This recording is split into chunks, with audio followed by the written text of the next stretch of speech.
Hello, everybody. I hope everybody can hear me. I'm really honored today that I can moderate the JEF Hangout. Am I online? Can everybody hear me? Yes, great. Just briefly in the beginning, let me introduce myself. My name is Johannes. I'm from JEF Germany. I'm a member of the Federal Committee now and share with Simona together of the PC3, External Relations and Global Europe. We were just elected last month on the European Congress in Zurich. And today we have a lot of JEFers from all over Europe with us, from Norway, France, Germany, the UK, Turkey and Belgium. And the topic of the JEF Hangout today is how does and should Europe face the terrorist threat? Just as a beginning, let me remind you of the attacks last month in Paris, where terrorists killed over 100 people in several attacks in the French capital. And just for you to know, I'm at the moment sitting here in the European Commission, DG Education and Culture, where I'm currently doing an internship. And last week, all events organized by the European Commission in Brussels were cancelled due to the terrorist threat. So we see here already the terrorist threat has an impact on our daily lives. For everybody, specifically here in Brussels. We have now increased security controls at the entrance. Many officials stayed at home last week, the teleworking, so on and so on.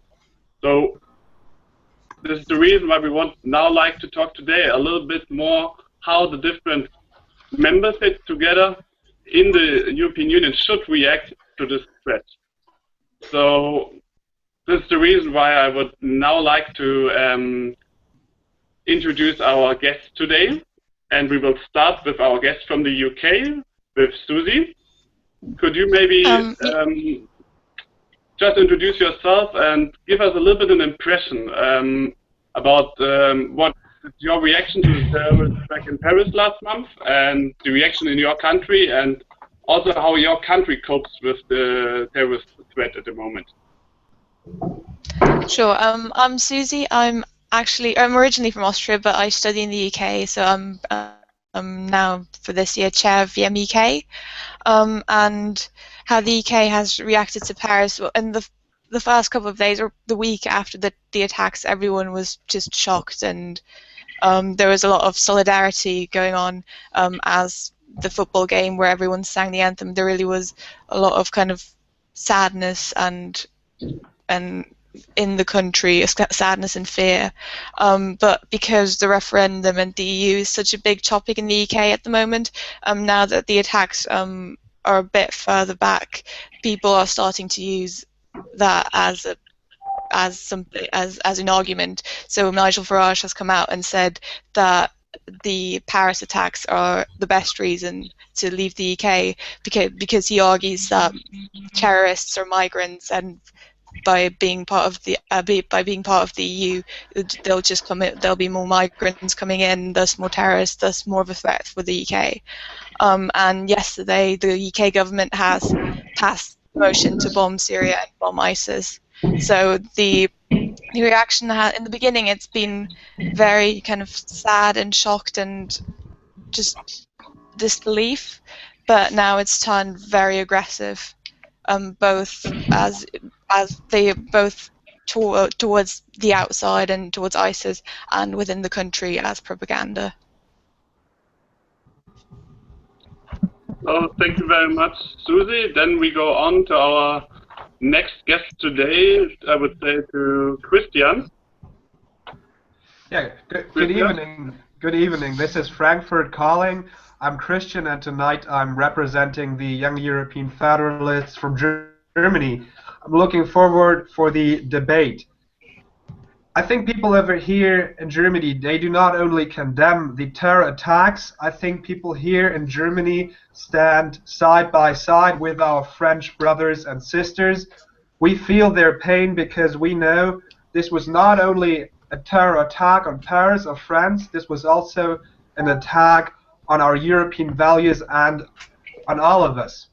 in terms of political reactions, our government proposed, I think a couple of days ago, to join the international coalition to fight ISIS in northern Iraq and Syria. Today, Parliament debated this issue, and it's likely that we are going to join, finally, the international coalition. We're going to send a couple of tanks, a couple of planes to northern Iraq and Syria.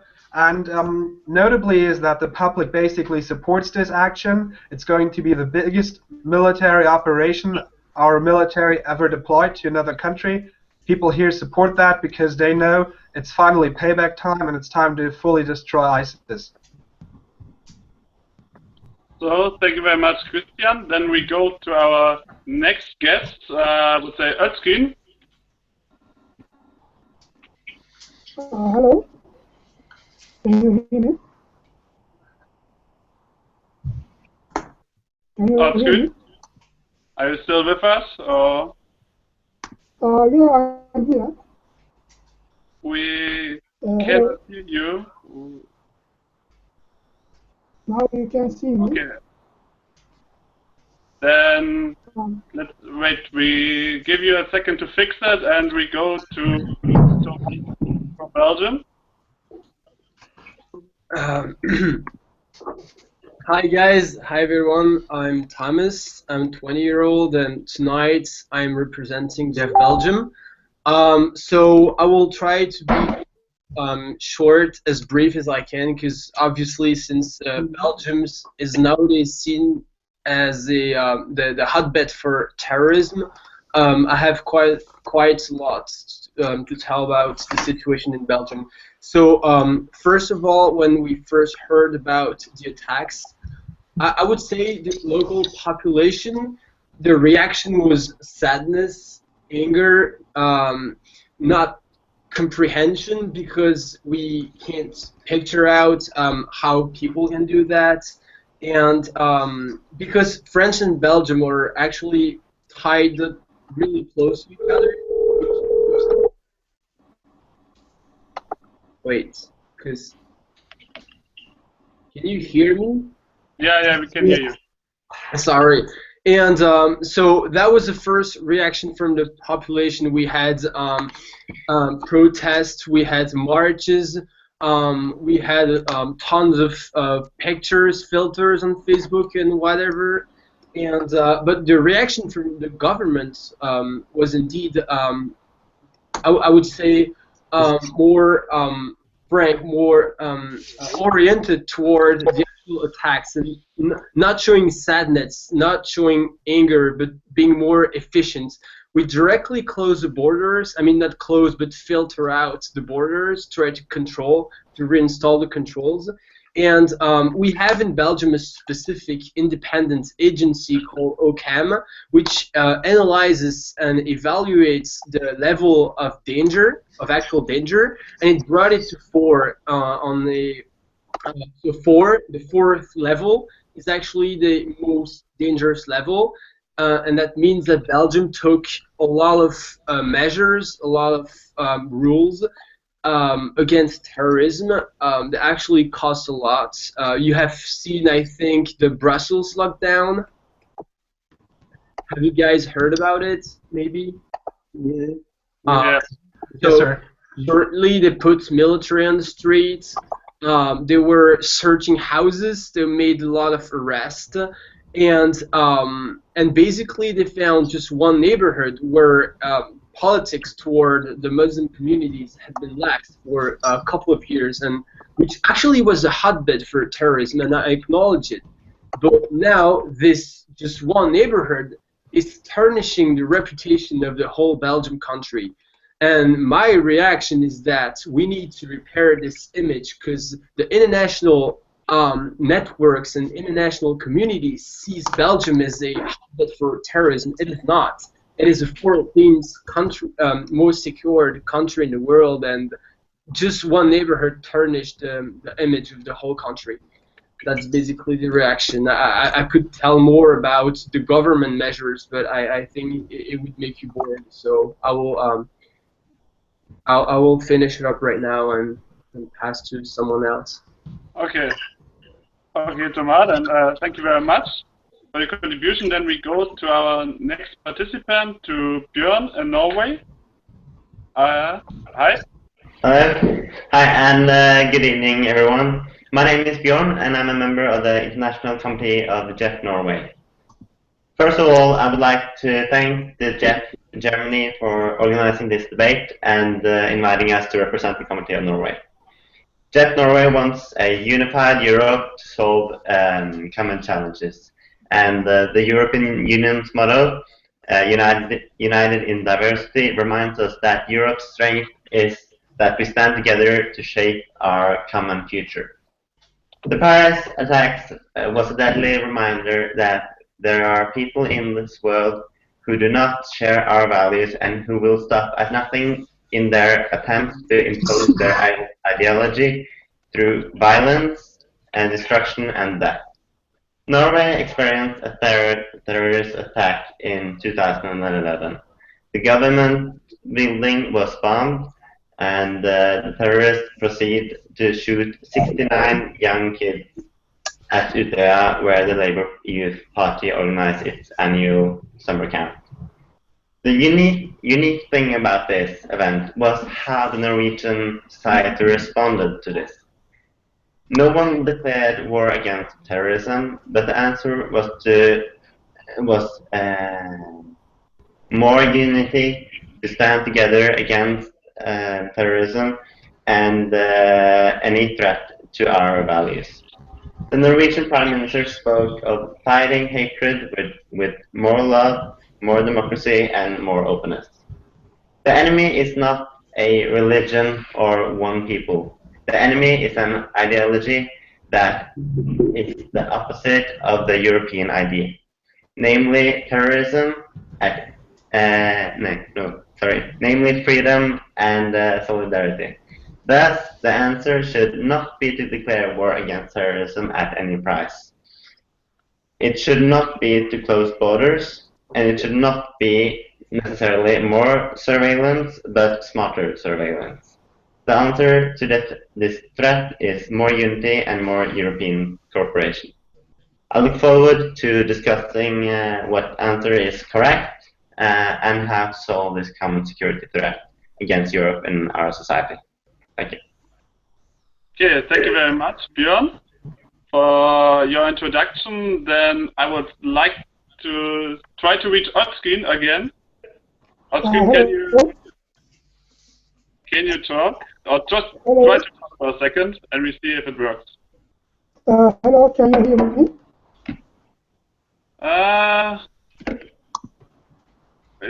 You can hear me now, maybe.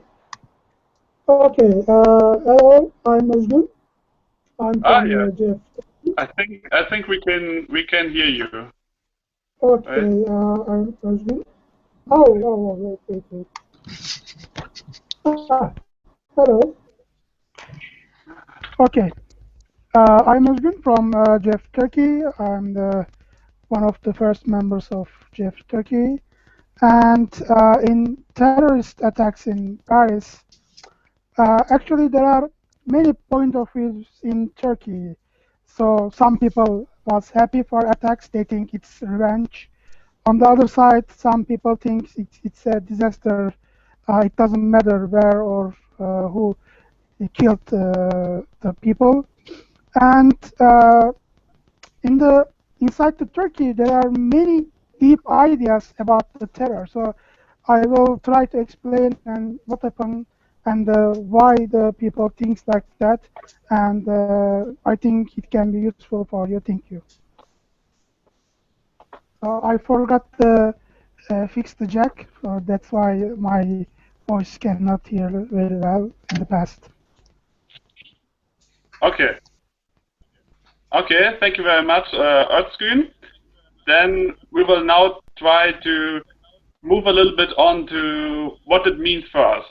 So we have seen the terrorist attacks led to a lot of reaction all over Europe and all over the world. The question is how can we react? How should Europe react? How should the different member states react? And we have seen over the last couple of weeks specific politicians called for the creation of a kind of security service on a European level, so-called a European FBI. But we see that the intelligence services in every member state are really reluctant to share any intelligence with other security services. So, as was said today by the Europol director, there's a black hole of information. So now I would like to ask you, what do you see as actions which should be taken in the future by the member states, but also on the European level? So then I would start again with the lady. So, Susie? Yeah, I think definitely more cooperation between the intelligence services and between the just police and just a general, just a plan of how to tackle terrorism. I know they have one, but kind of making it more obvious, engaging the population more, engaging the member states, and just making sure that the fight against terrorism is a European venture, not something that individual member states do, as it's seen so clearly in the UK decision yesterday. Yeah, so definitely just unity rather than anything else.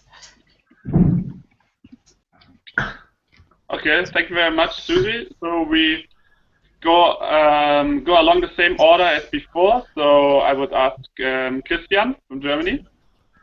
Thank you. Well, here in Germany, we take into account that Islamic terrorism is a cross-border threat. But unfortunately, we also realize that our anti-terrorism policies are not of cross-border nature. Islamic terrorists, they don't care. They don't make a difference between our internal borders.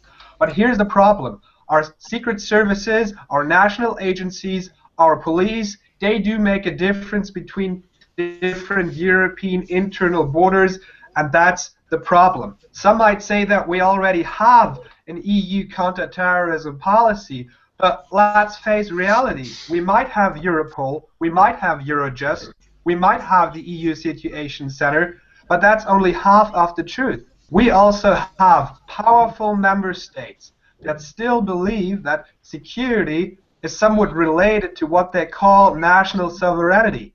We federalists across Europe know that there is nothing such sovereignty in terms of security. As I just said, these terrorist attacks were not just attacks on Paris and France, they were attacks on all of us, and this is why we need to finally tackle radical Islam and Islamic terrorism with a comprehensive and, most important, a European approach. When it comes to intelligence services, I'm a little bit more critical. I think that the European Union is heavily over-institutionalized in terms of, information sharing. We have the EU Situation Center, we have the intelligence union unit by the military staff. We need to really rationalize institutions, and we need to make governments share more information with European institutions. Okay, thank you very much, Christian. Then we go to Thomas from Belgium. Much have been already said. I think I will just bounce back on what Christian said. Of course, more integration. Of course, we need to be more united.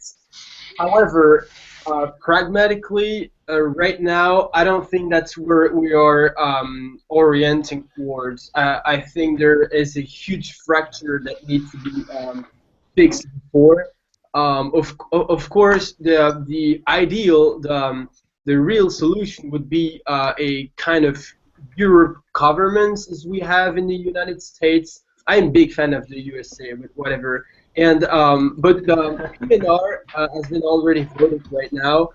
It isn't sufficient, but I think it's a first step put toward a kind of CIA, the equivalent in Europe, because of course we already have an intelligence center, but a country can now share their information on a voluntary basis. We need to have the member states share their information on a mandatory basis. I mean, you can't have it doesn't make any sense to have a kind of PNR, to have a data bank if not every country is participating. For instance, one of the guys that was in Paris and Shush and participated in the terrorist attacks, Salah Abdeslam, was actually in Hungary.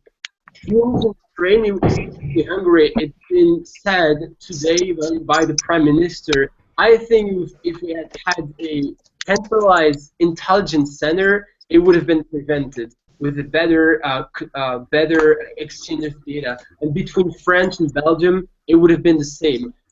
8 persons that were involved in the Paris attacks were actually operating from Brussels, and I think if both countries could have exchanged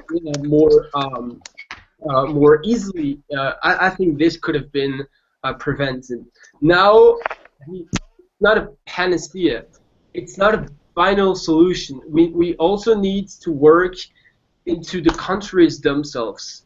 For example, we need to keep an eye on the returnees. We need to try to integrate returnees better. We need to put more focus on the Muslim community to tackle those who actually free hatred and all that stuff. And we need to work like it's done in Sweden, for example, to kind of buoy the Muslim community and try to get them toward integration inside a country. So I think the work has to be done on a double level.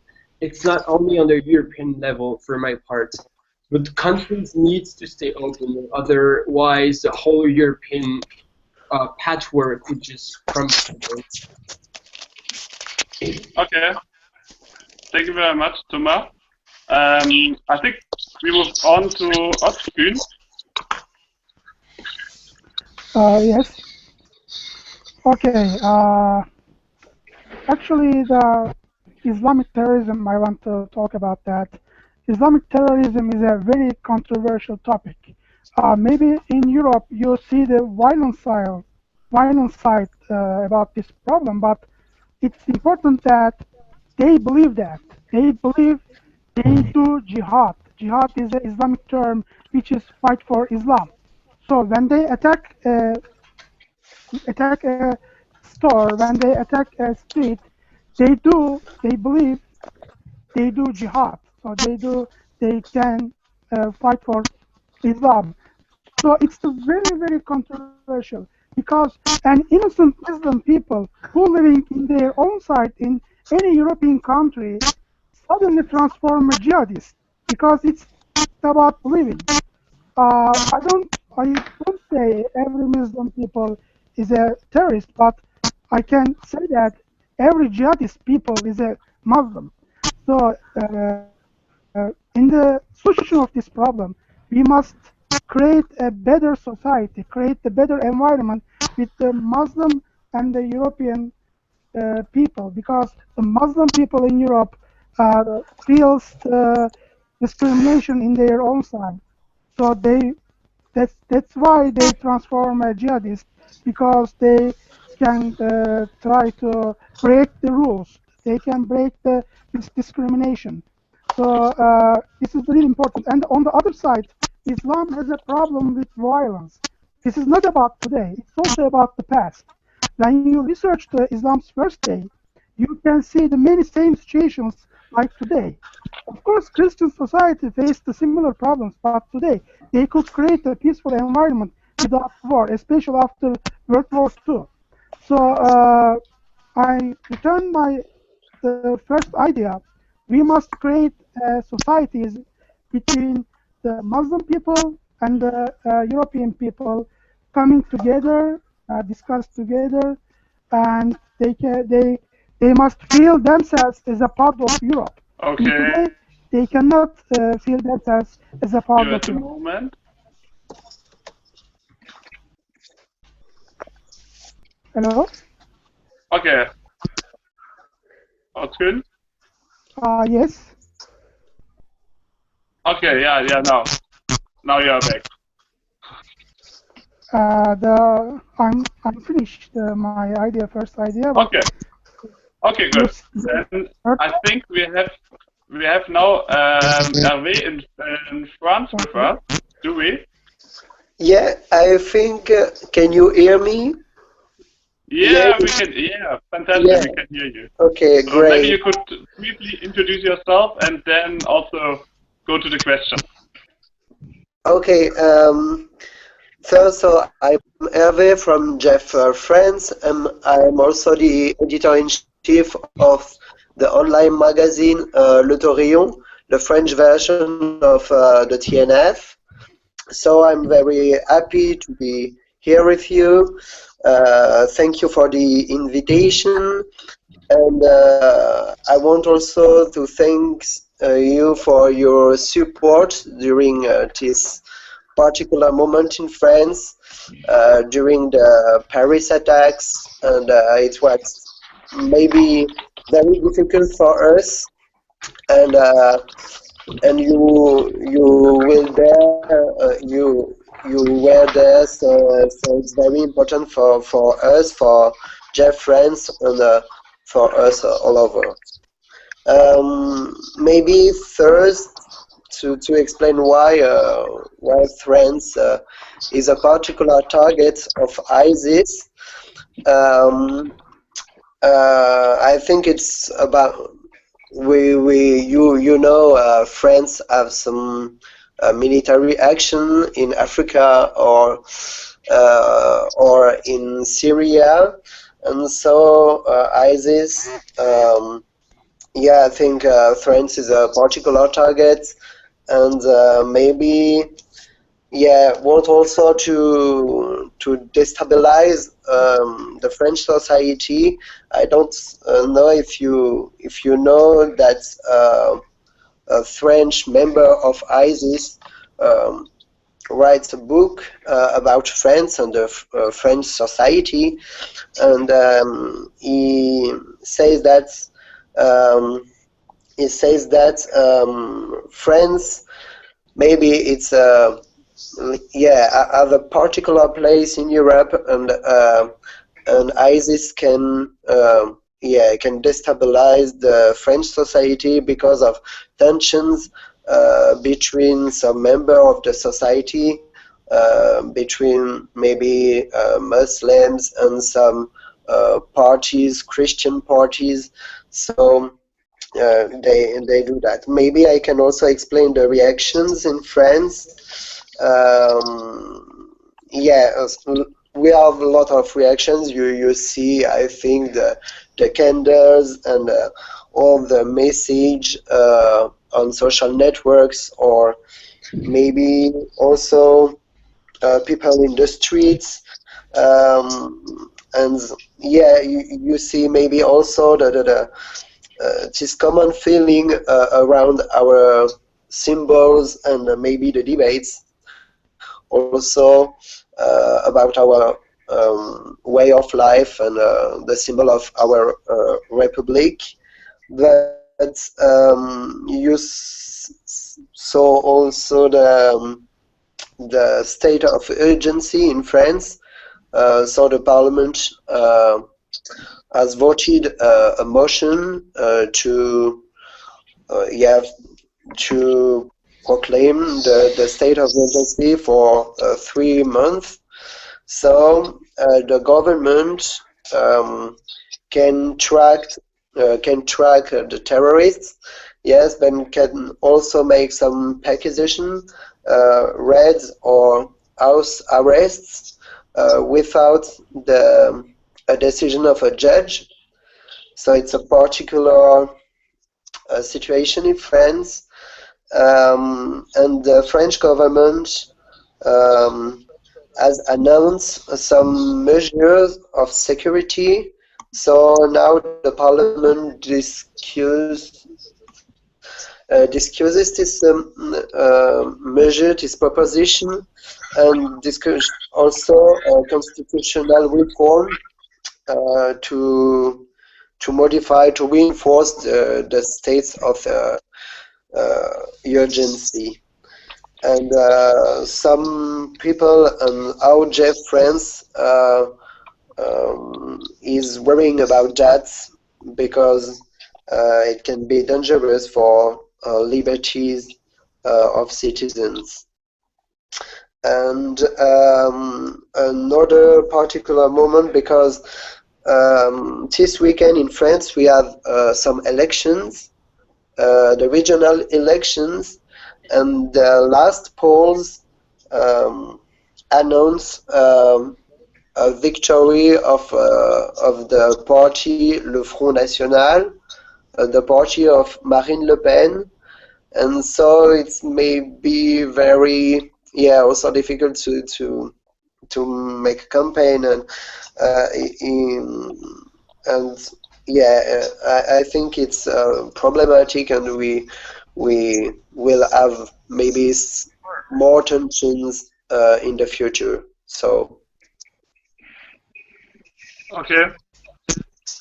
So thank you very much, Hervé, for your contribution, and we are really glad to have you now with us. And I would now give one to Björn.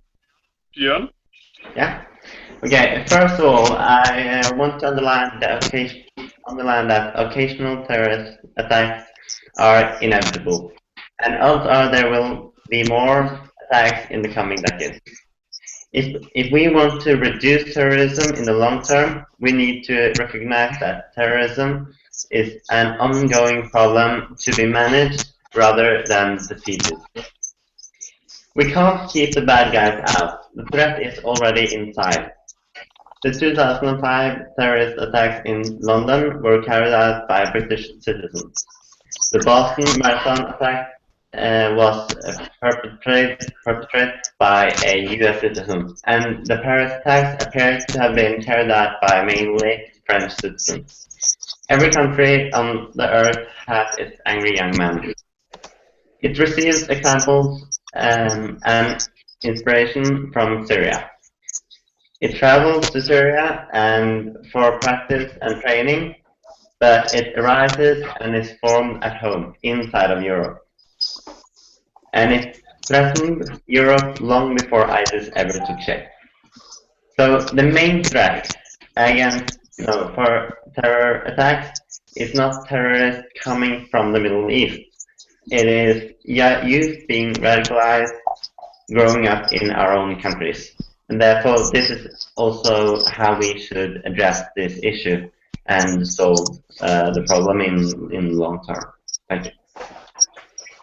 Okay, so Björn, thank you very much. On the contribution of Özgün, we had 2 reactions from other participants, and so I would like therefore to give for a second to Susie and afterwards to Christian as a response to Özgün. Yeah, I have 2 points to make. The first one is that, yes, Islam can be interpreted in a violent fashion, but there are also many other interpretations, and the same goes for Christianity. Christianity has in the past been interpreted very, very violently, as you see in the Middle Ages with witch hunts and the Inquisition, and there are many, many examples.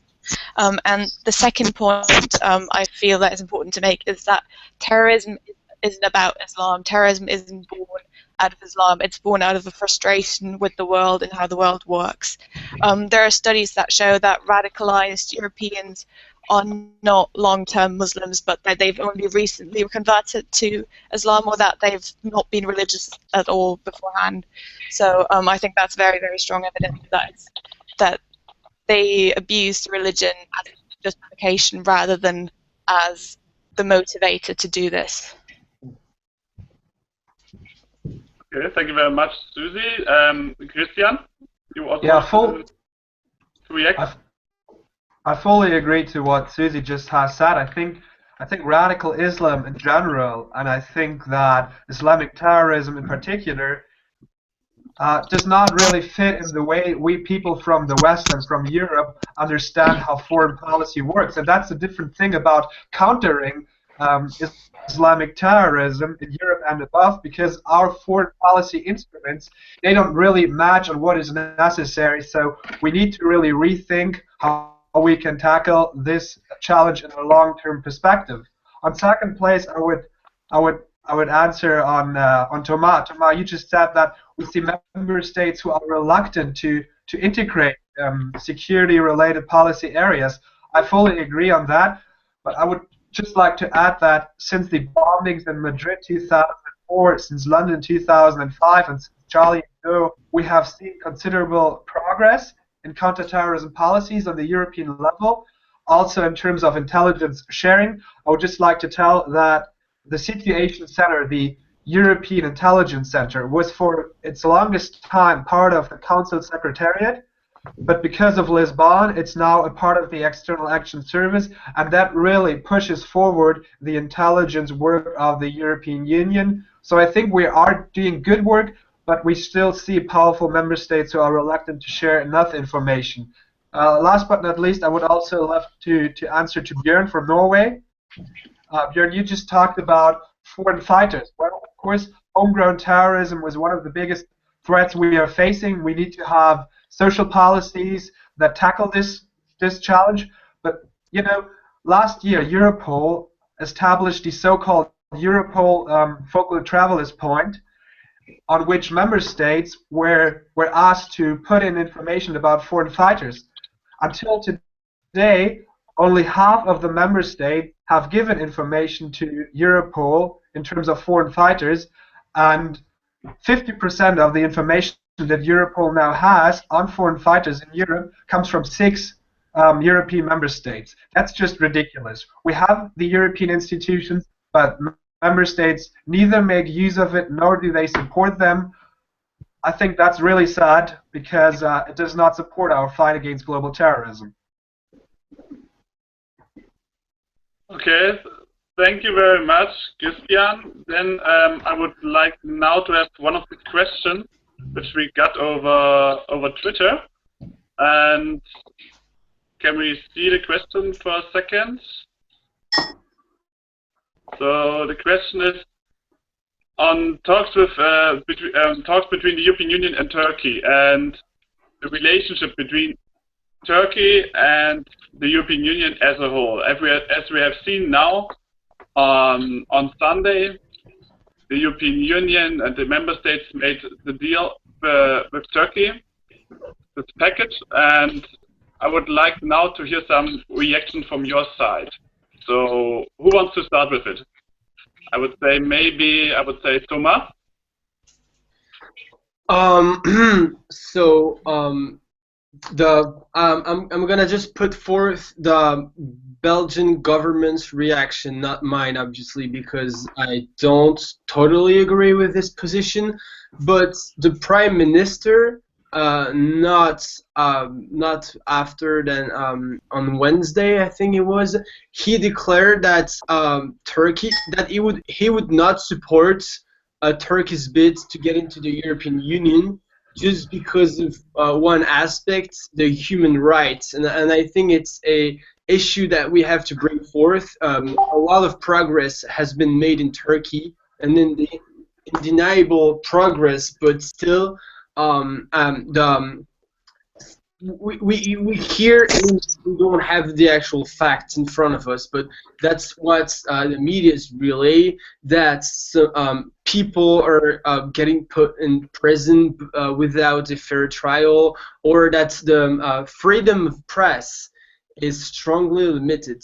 For example, the government would shut down some media sources and anything else. I mean, I don't have the actual facts. It's just the arguments that the Prime Minister put forth to justify the fact that he would not support the Turkish bid to enter Europe. But I think that's the only issue, because I think Turkey is now ready to get into Europe. The European Union is ready to agree on with the treaties and to agree to get into the inner markets and to share the borders, but it's just the human rights aspect that's kind of disturbed the Prime Minister. So I wouldn't say more about it because I'm not an expert. I'm just really interested in the relationship between the European Union and Turkey. But for my part, I think that if any kind of progress is made on the human rights basis, and that Turkey proves it to the whole world, I think I don't see any reason why Turkey shouldn't be entering the European anytime soon. Okay, thank you very much, Thomas.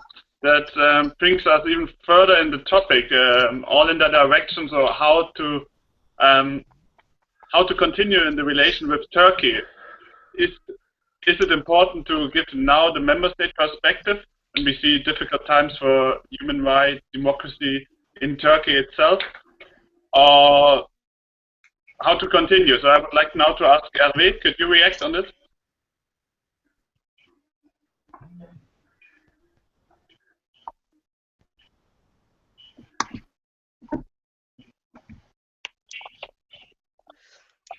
Have a particular position.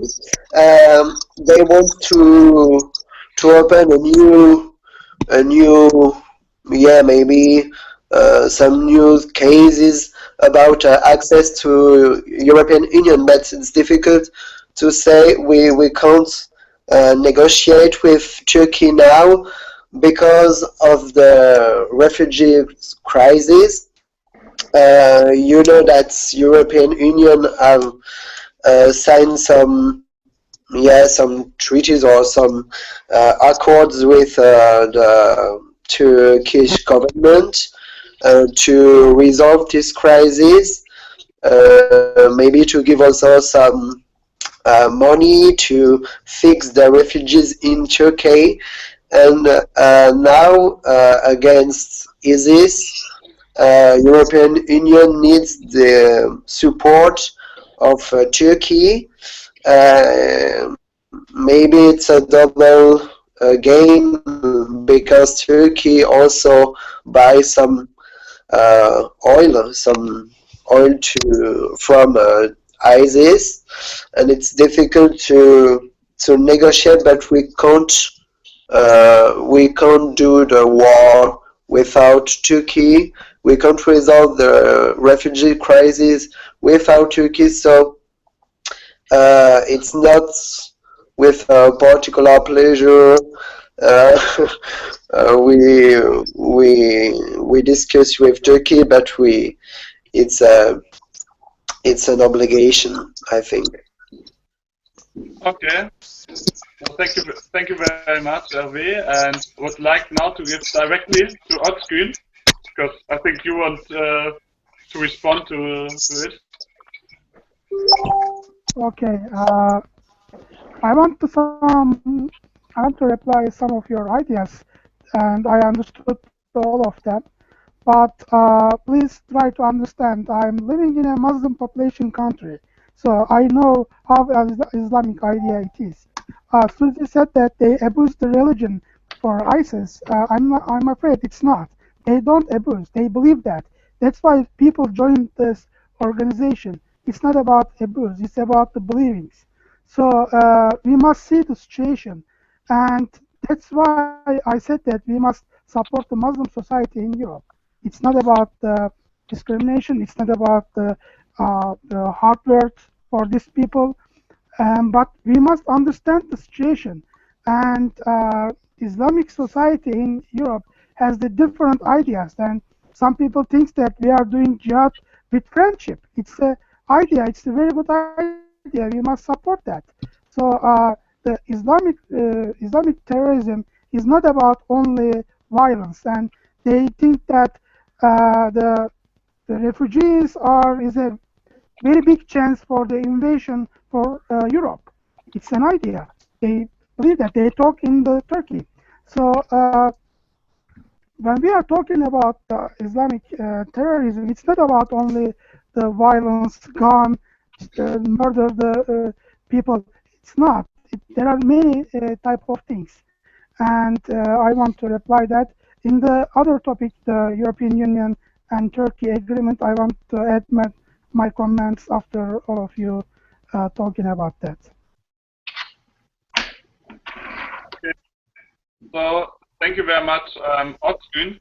I would You're welcome. like to continue with a short question from Twitter again. And can we see the question? Again? How to concretely create a true European CIA? So, as this was not possible without treaty changes.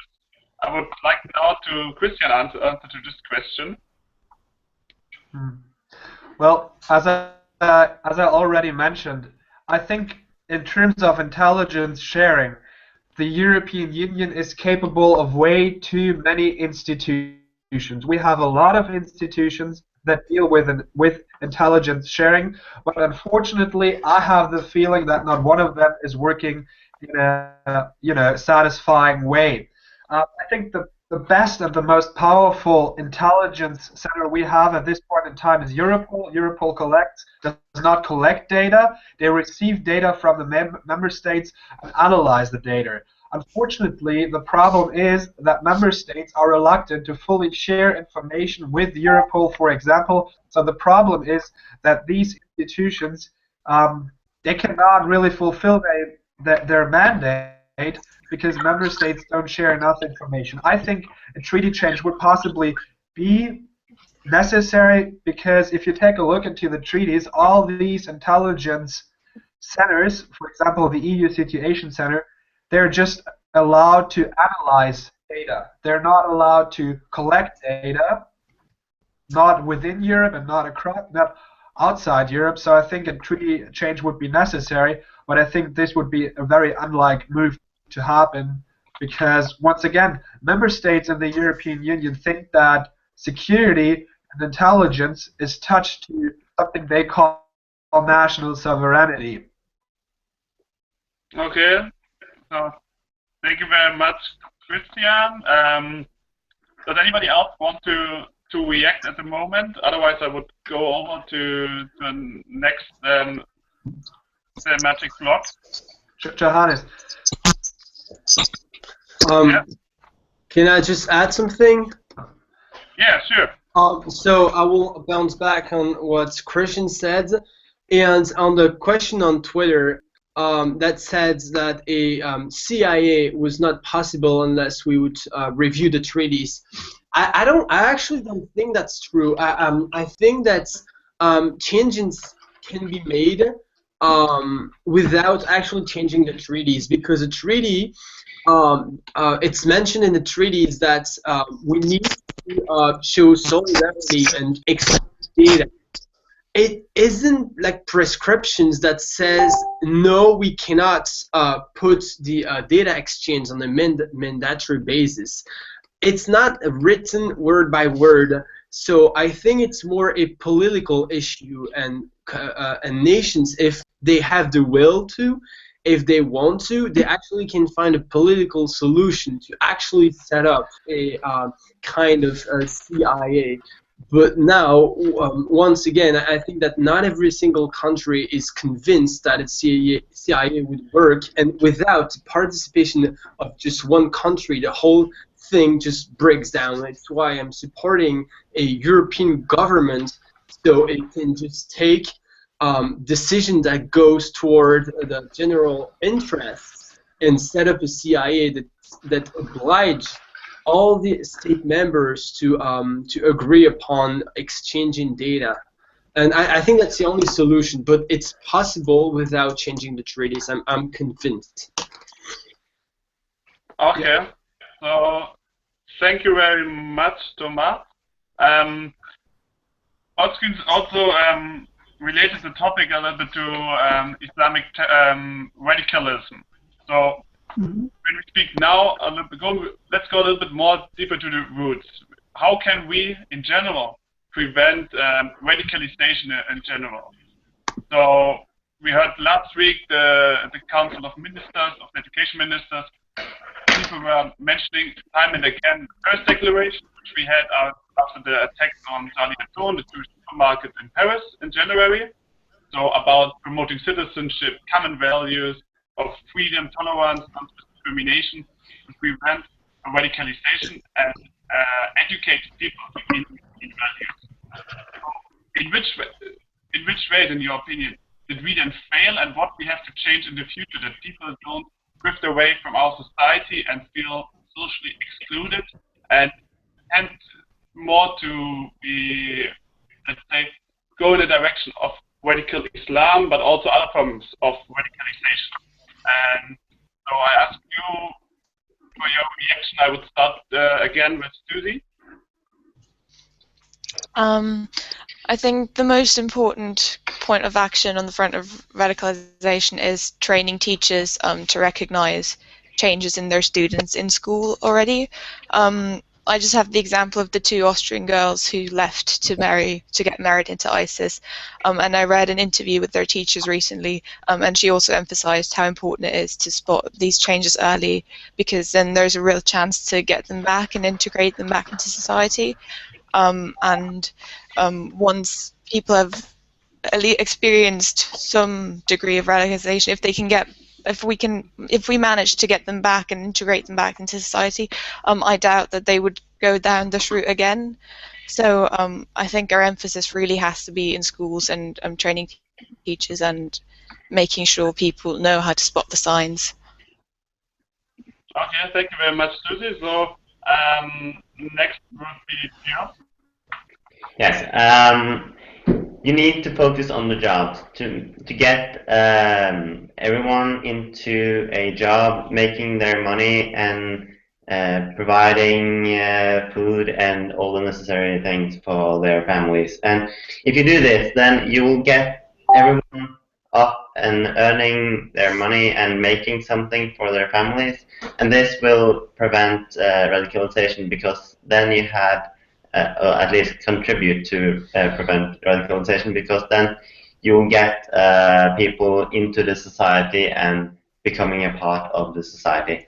And then, as mentioned from Britain, you need to focus on schools and on education. This is also, of course, a way of getting people into jobs, but it's also a way of getting people integrated and becoming a part of the society. And then we need to be more open as a society for different cultures, and to be positive to other people with another background than ourselves. And by doing all of this and having building up under the European cooperation, we can solve this problem together. Thank you. Okay, Björn, thank you very much for your contribution. I would like now to respond Thomas to it. Thomas? Yes. Well, I have kind of 3 different branches in which we actually can go into action. So first of all, I will just take up on Susie. Not just in the schools that we have to train teachers and students. I mean, in Belgium, a proposition from the Liberal Party suggested a citizenship class, a compulsory citizenship class, and I think that's a great idea. So everyone can learn the values that that Belgium is actually sharing. So I think it's a good point, but we also have to check out the mosques, because it's in there that radical imam actually preach hatred speech and radical Islam. It's just because there isn't much control over it that things just got out of control. I mean, in Belgium, there are so many mosques where hatred speeches are given, where imams are actually almost recruiting people to go and fight in Syria. So I think in the internal affair, that's where we have to put the focus. Now, on a more economic kind of view, we have to make sure that we give fair opportunities to the poor and to minorities, because now discrimination and racism just make the gap bigger and bigger, and I feel like if we don't act right now, the gap would be not bridgeable anymore. So we have to put the focus on more a more fair opportunities and fair jobs. But my main point, and the thing that I've been thinking about for a long time, it's to structure the Islamic community, because right now there isn't any authority that can say, for instance, that this article of the Quran is well interpreted and this one is not, and there is no one to say, for example, that we have to crush all other religions, or that we have to preach harmony between the different communities and different religions. So basically everyone could just open up the Quran and interpret it the way they want. So we need to structure it in the countries, but worldwide too, to have kind of if I can put a parallelism between the Christianism has the Pope, the supreme authority that gave a uniform interpretation of the Bible. And so if someone wants to give a misunderstood or just a twisted version of the Bible, it's people will never listen to him, because the Pope would say, well, no, that's not true.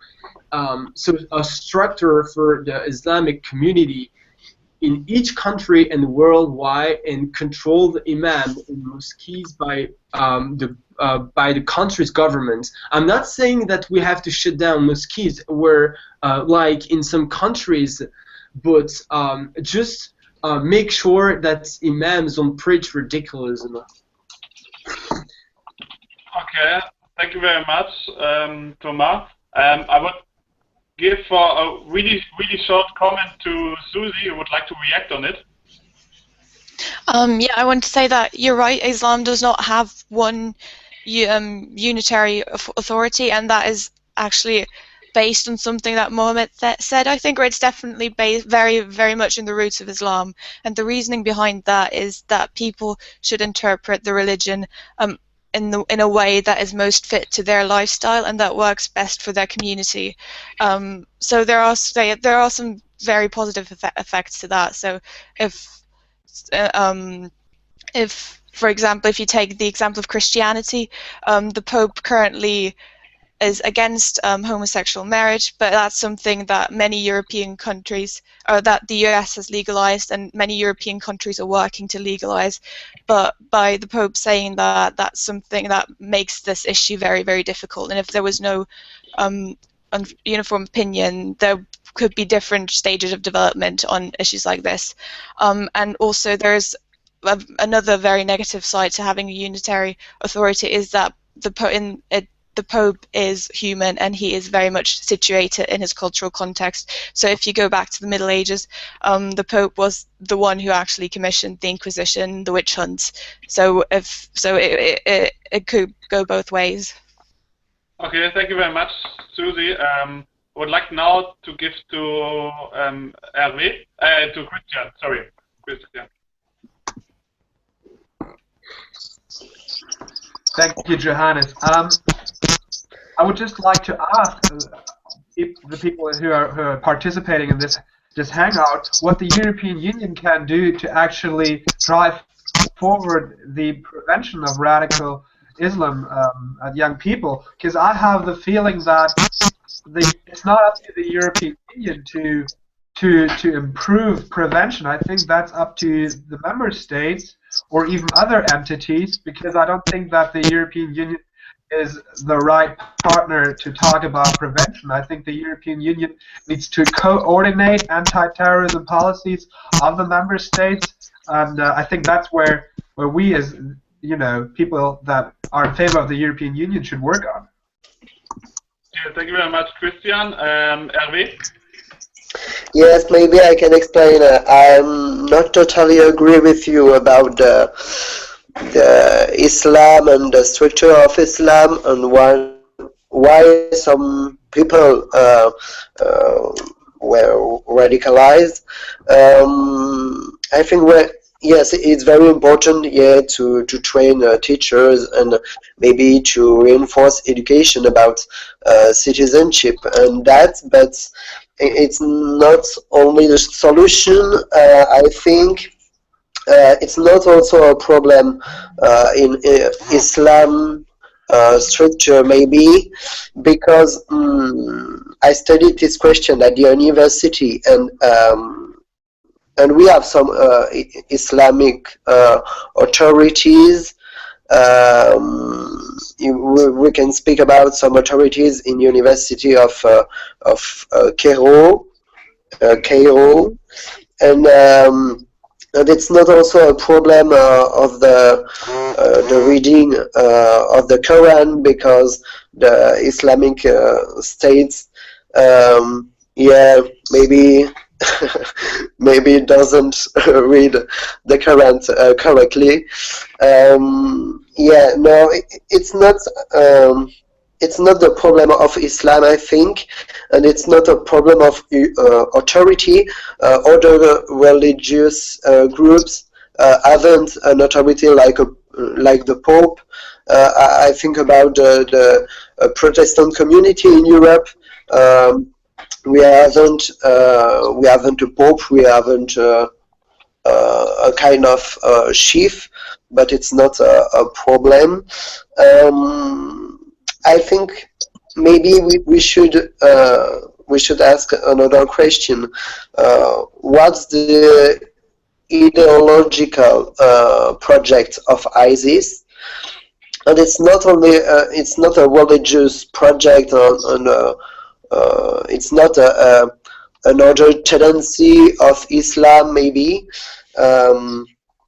It's another project. It's a political project, not a religious project, and people who are member of ISIS are maybe lost people in our societies, but it's not, yeah, jurist of Islam, or it's not some yeah, thinker about Islam. And just I will also say about radicalization on internet, and it's maybe a great question. It's difficult to resolve and to stop the radicalization on internet.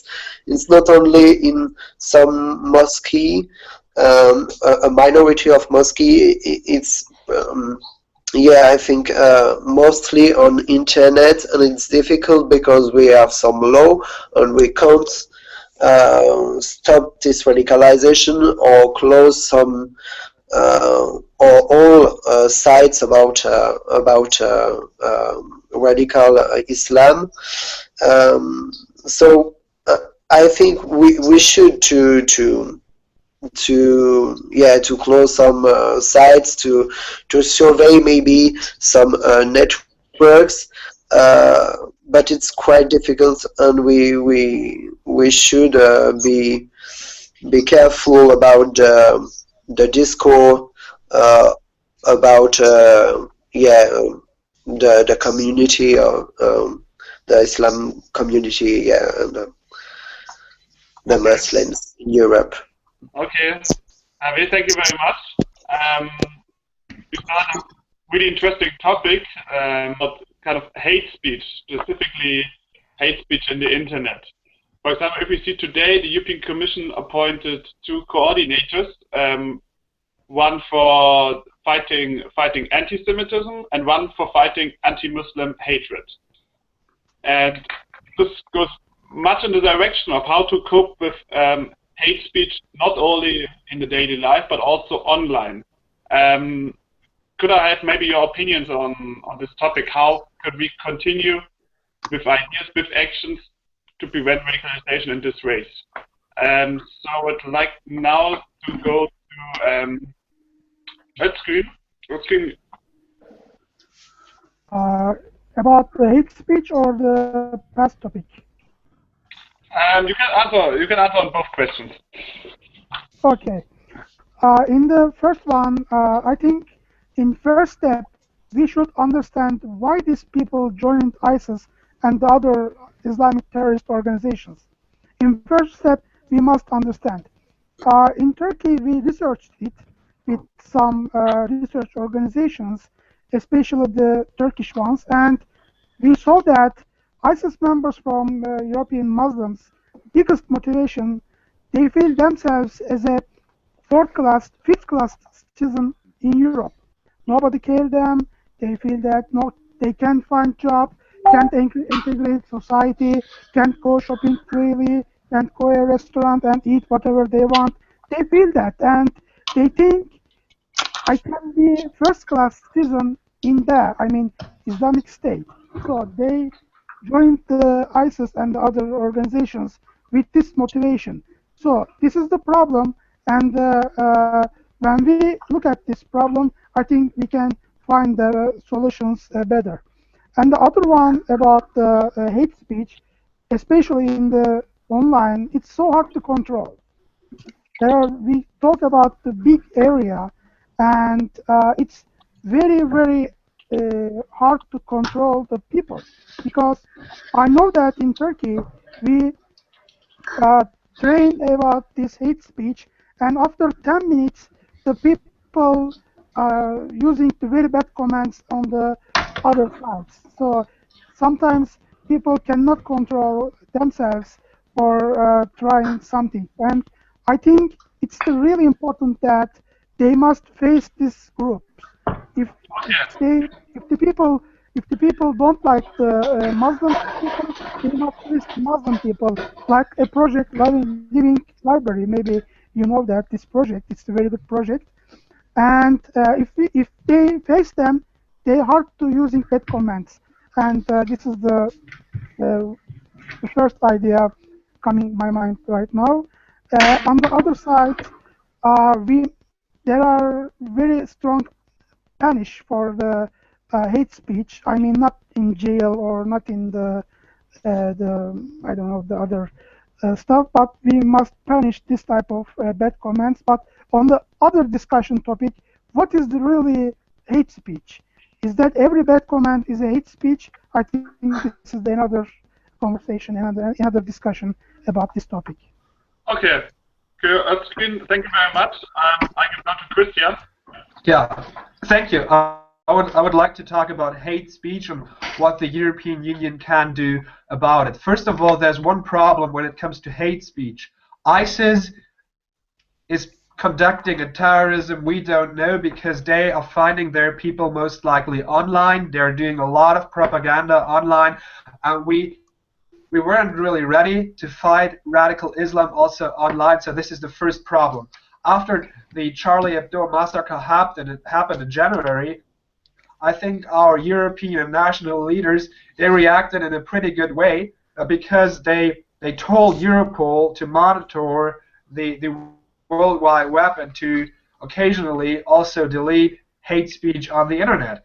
Unfortunately, here's another problem, because Europol has not enough people, has not enough human resources, and not enough capabilities to do so. They were just not able to really fulfill their mandate.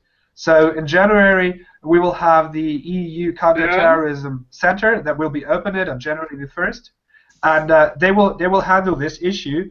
But I think it's important to also take a look on the EU Fundamental Rights Charter, because we cannot forget the privacy rights of our people, and that's why I'm deeply convinced we as Europeans should also enhance and intensify judicial cooperation, and this should be done under the framework of Eurojust.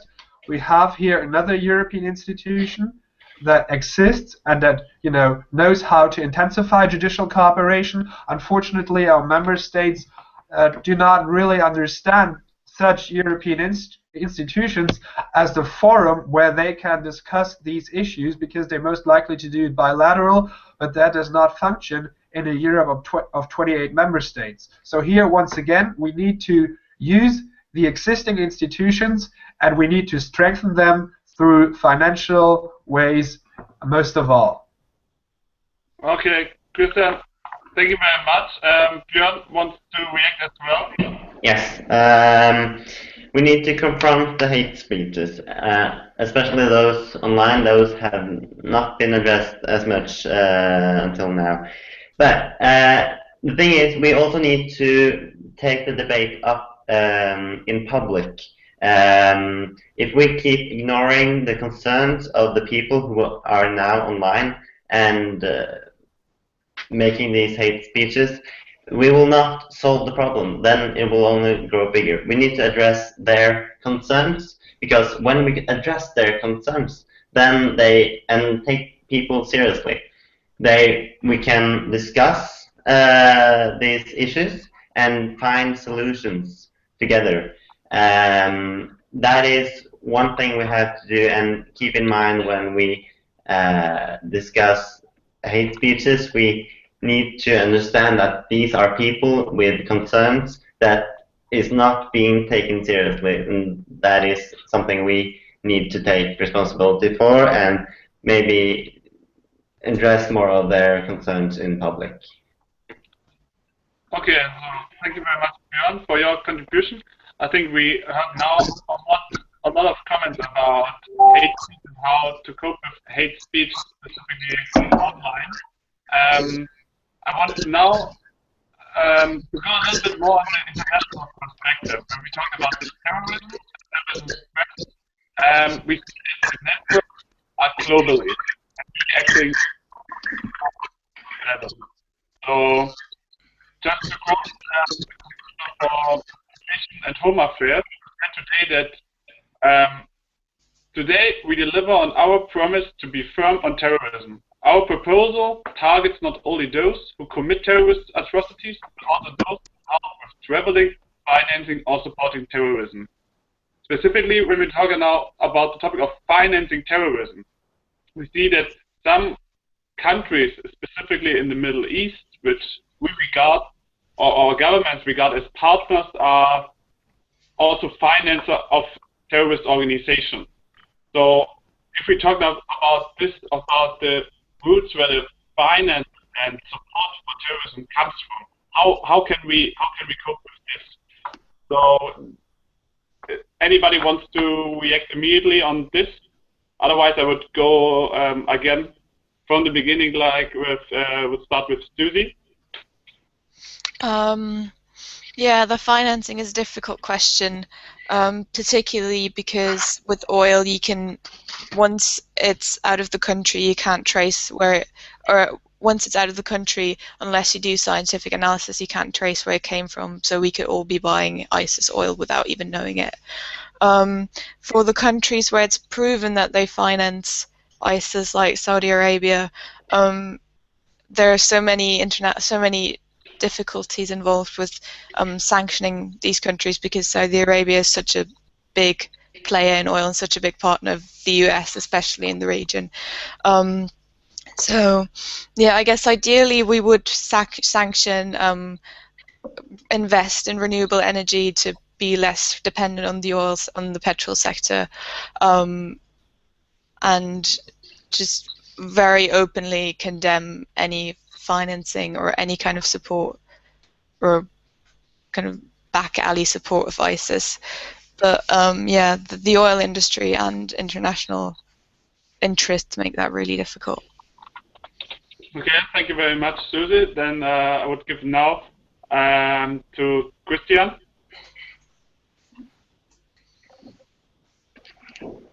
Christian? Okay, then maybe first to Thomas.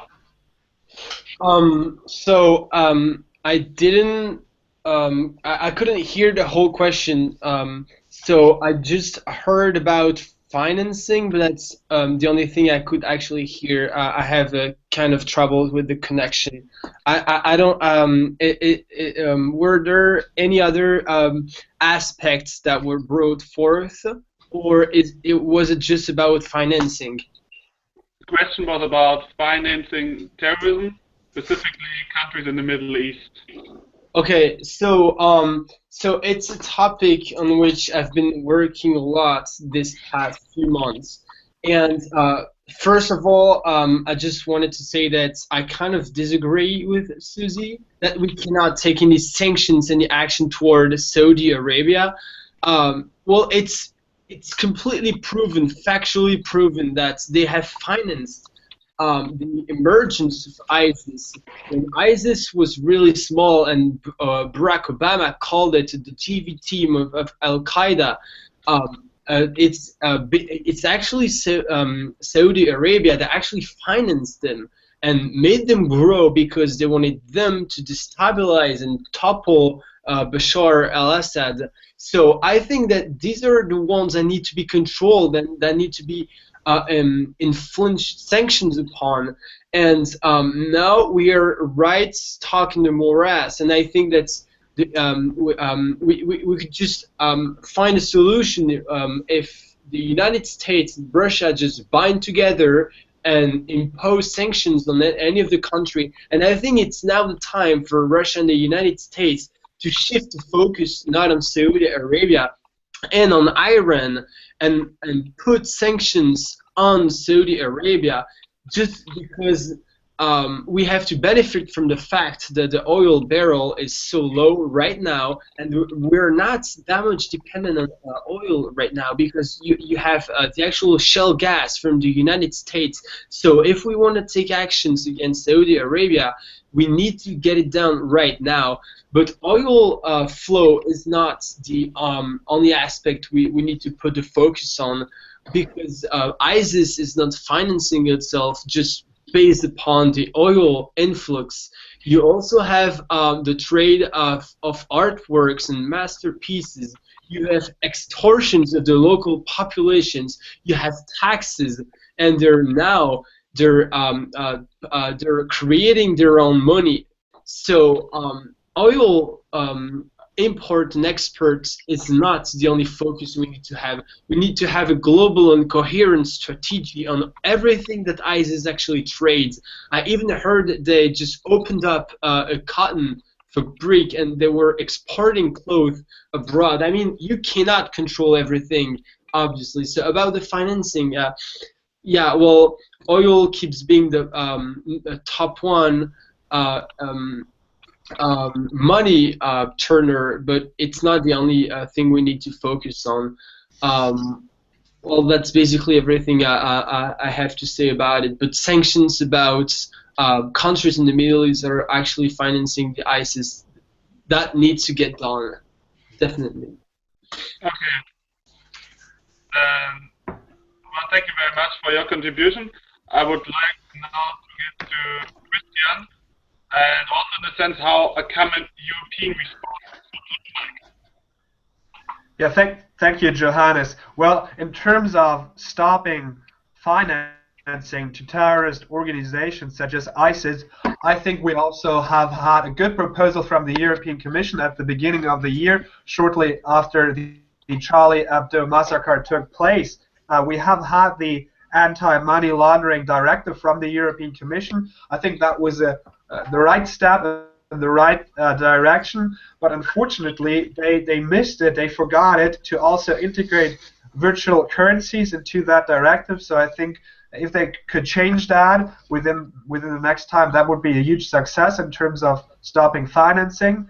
I also think that we have maybe forgotten one point in our entire debate. I think it's not only important to do everything we can in order to prevent the radicalization of young people over here in Europe, but we also need to take a look on how to fight ISIS where they are strong, and they are strong in northern Iraq, and they're strong in Syria, and we do have an international coalition that fights ISIS with airstrikes, and now we have had France who activated Article 42.7. It's the mutual defense clause of the Lisbon Treaty.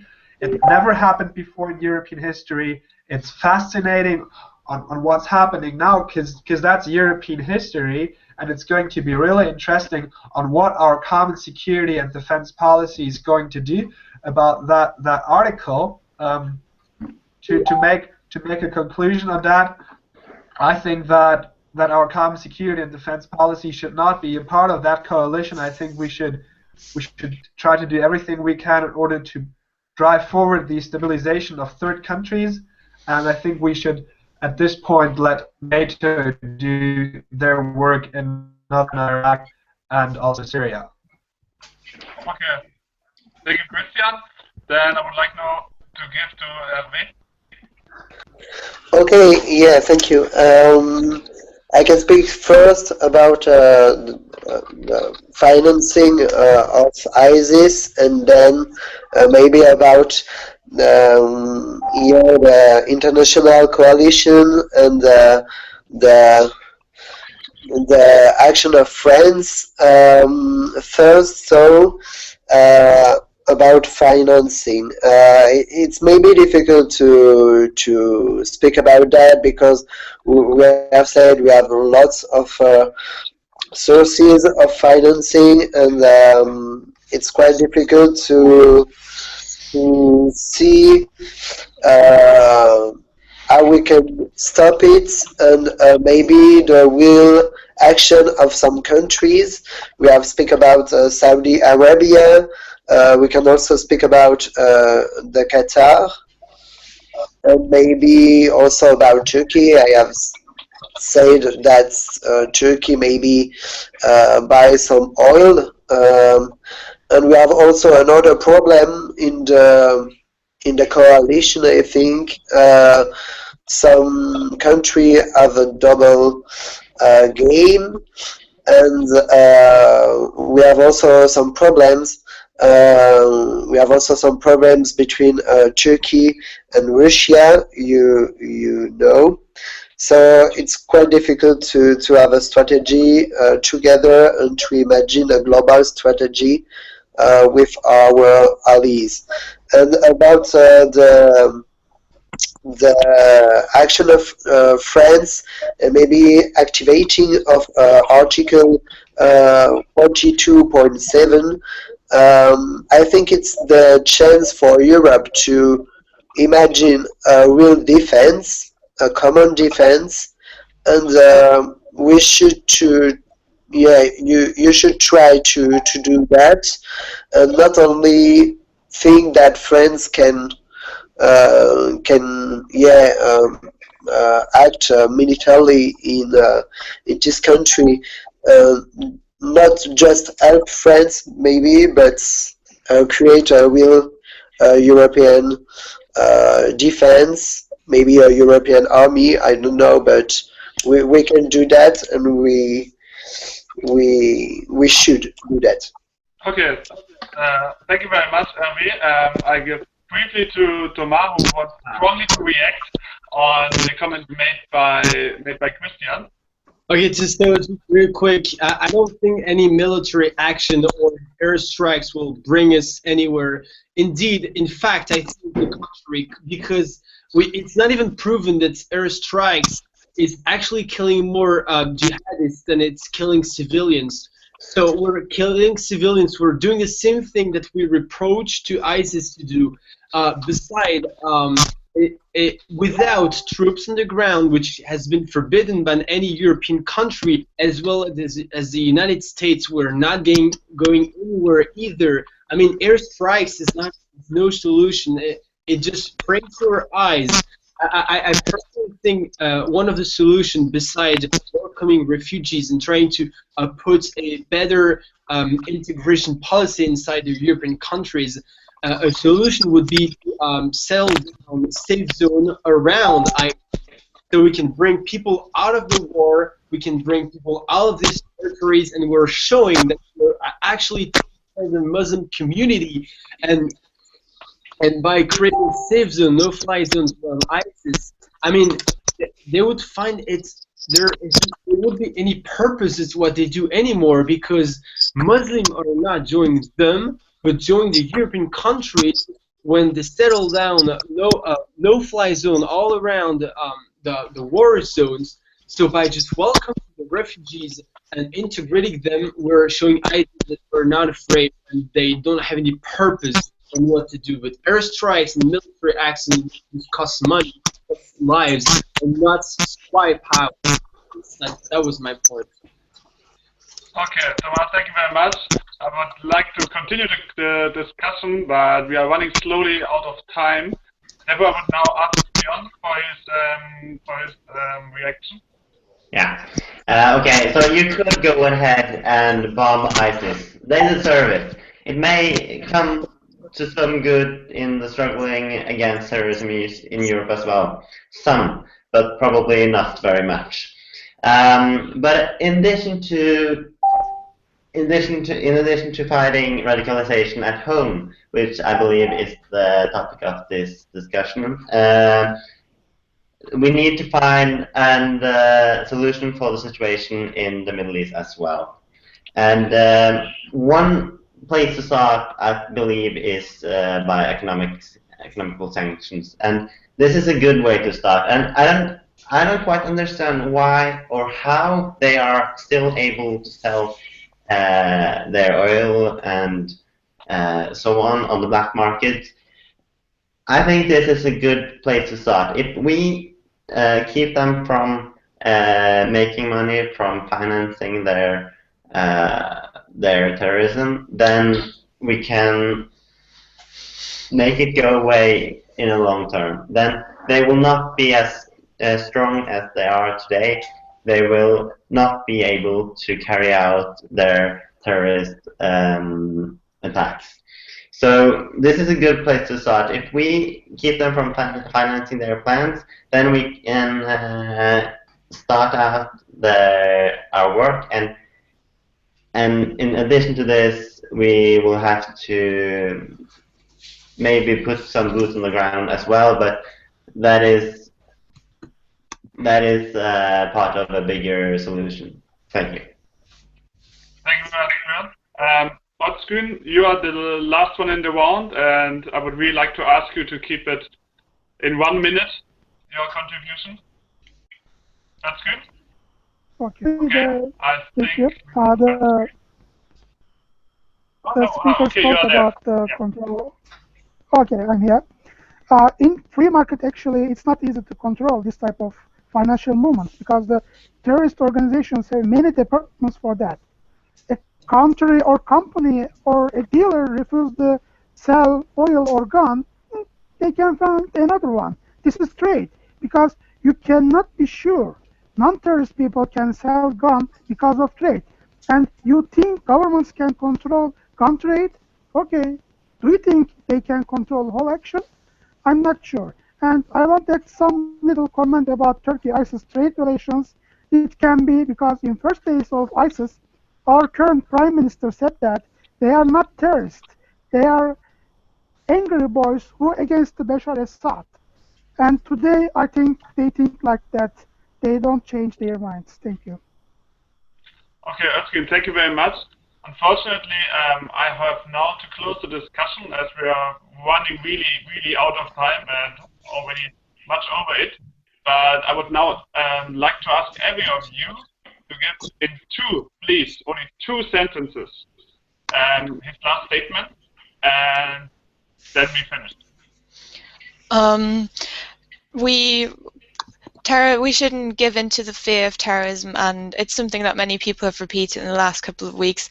We need to make sure that we lead our lives and governments the way we want to live, that we shouldn't give up our freedom out of fear. I think that's something that everyone needs to be reminded of and needs to remind themselves, because that by changing our lifestyle would be giving in to the terrorists. Thank you, Susie. And Thomas? I think the ultimate effect that this crisis will have and terrorism will have is enhancing our values or democracy. I think people would just wind up thinking that, well, yes, Europe might not be perfect, it might not be the perfect ideal that we've been hoping for, but it's a strong federalist union is still the best option available, and in a united Europe will just win over any other alternative that people are bringing forth nowadays. That's my last sentence. Thank you, Thomas. Christian? Thank you. If terrorism is borderless, our counterterrorism needs to be borderless as well. I think it's time for the European Union to take a step and finally integrate security-related policy areas. I think this is about subsidiarity, and I think it's time for the member states to accept that security policy has changed and that the European Union needs to have the capabilities to fight Islamic terrorism in Europe and in third countries as well. Thank you, Christian. Björn, your last statement? Yeah, Norway is a society with small divisions between people. We see each other as fellow humans even when we disagree. The way Norway responded to the attacks in 2011, showing love for one another rather than hatred, this made me proud of my country and is important for us all to remember when we deal with these issues. Thank you. Thank you very much, Björn. Then Hervé.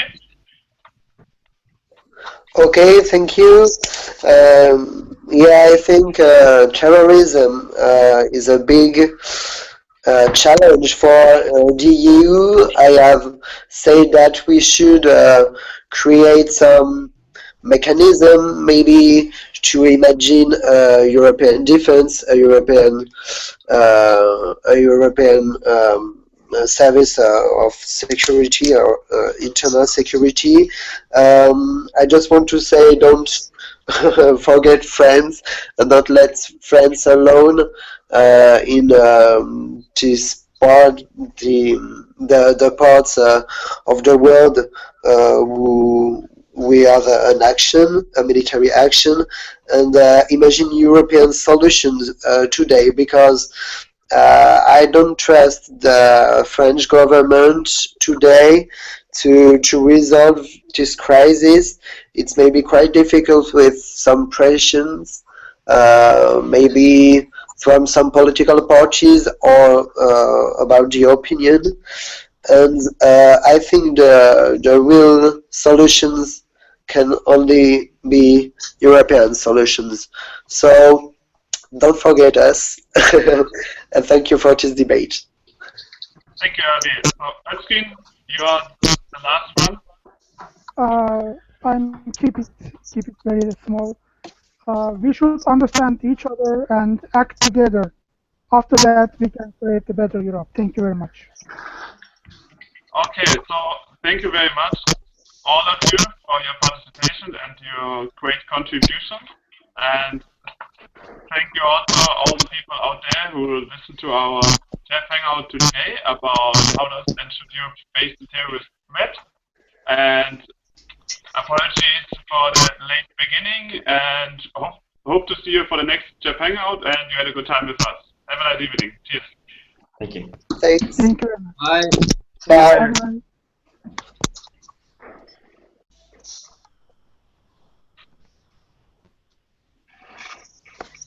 Yeah. That was fun.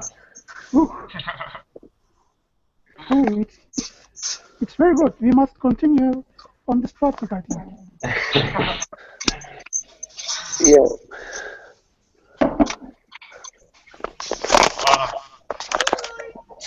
Okay, so bye, everybody. We're offline now, right?